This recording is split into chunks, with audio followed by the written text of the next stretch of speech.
Bismillahirrahmanirrahim. Saaxiibayaal, waxaan halkan idin kula wadaagi doonaa taariikhda iyo faa'iidada soonka ee bishan Dhulxijja. Bisha Dhulxijja waa bisha 12aad ee sanadka Islaamka ee Hijriyada, waana mid ka mid ah bilaha ugu barakaysan sanadka. Waxa ku jira maalmo cibaado iyo fadli badan leh, gaar ahaan 10 maalmood ee ugu horeysa. waxaana sidoo kale maalinta koowaad ee ciidu ay noqon doontaa maalin Jimco ah 6 bisha Juun sanada 2025 oo ku astaysan maalinta 10aad ee bisha Dhulxijja.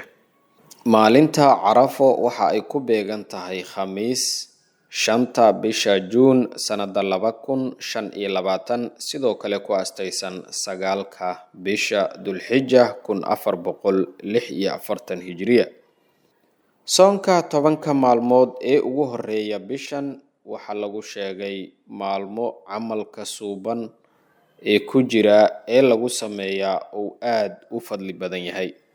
Allah subhanahu wa ta'ala waxa uu ku dhaartay 10 maalmood, waxaana quraankiisa uu ku yiri wal fajri wa layaalin 10. nabigeena Muhammad nabadgelyo iyo naxariis korkiisa ahaatee wuxuu yiri ma jiro maalmo uu Ilaahay ka jecel yahay acmaal la sameeyo 10 maalmood ee ugu horeysa bisha Dhulxijja. Haddaba maxay yihiin faa'iidooyinka 10 maalin ee ugu horeysa bisha Dhulxijja? Maalinta koowaad ee bisha Dhulxijja waa maalintii loo dambi dhaafay Nabi Aadam calayhi salaam. Qofkii sooma dambiyadiisa oo dhan waa loo dhaafaa. Maalinta labaad ee bisha Dhulxijja waa maalintii la aqbalay ducada Nabi Yuunus calayhi salaam, isla markaana laga soo bixiyay caloosha malayga. Qofkii sooma waxay ula mid tahay sida isagoo hal sano caabudayay Allah subhanahu wa ta'ala oo aan ilbiriqsi ku caasin. Maalinta saddexaad ee bisha Dhulxijja waa maalintii la aqbalay ducadii Nabi Zakariya calayhi salaam. Qofkii sooma ducadiisa waa la aqbalayaa. Maalinta afraad ee bisha Dhulxijja waa maalintii la dhalay Nabi Ciise calayhi salaam. Qofkii sooma Allah subhanahu wa ta'ala waxa uu ka dheereynayaa inuu quusto iyo sidoo kale faqri. Maalinta afraad ee bisha Dhulxijja waa maalintii la dhalay Nabi Ciise calayhi salaam. Qofkii sooma Allah subhanahu wa ta'ala waxa uu ka dheereynayaa quusitaan iyo faqri. Maalinta shanaad ee bisha Dhulxijja waa maalintii la dhalay Nabi Muuse calayhi salaam. Qofkii sooma Ilaahay wuxuu ka badbaadiyaa cadaabta qabriga. Maalinta lixaad ee bisha Dhulxijja waa maalintii uu Alle nabigiisa Muhammad nabadgelyo iyo naxariis korkiisa ahaatee u furay albaabada khayrka. Qofkii sooma wuxuu Alle ku fiiriyaa il naxariis leh.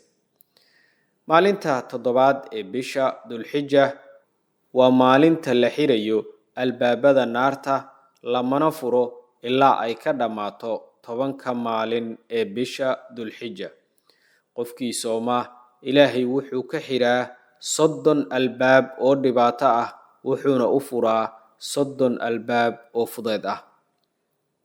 Maalinta sideedaad ee bisha Dhulxijja waa maalinta loogu magac daray Tarwiya. Qofkii sooma wuxuu Alla siinayaa ajir uusan ogeyn Ilaahay mooye.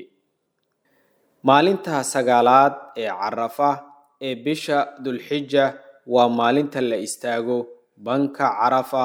Qofkii sooma Ilaahay wuxuu u dhaafaa dambiyada sanadkii hore iyo sanadka soo socda.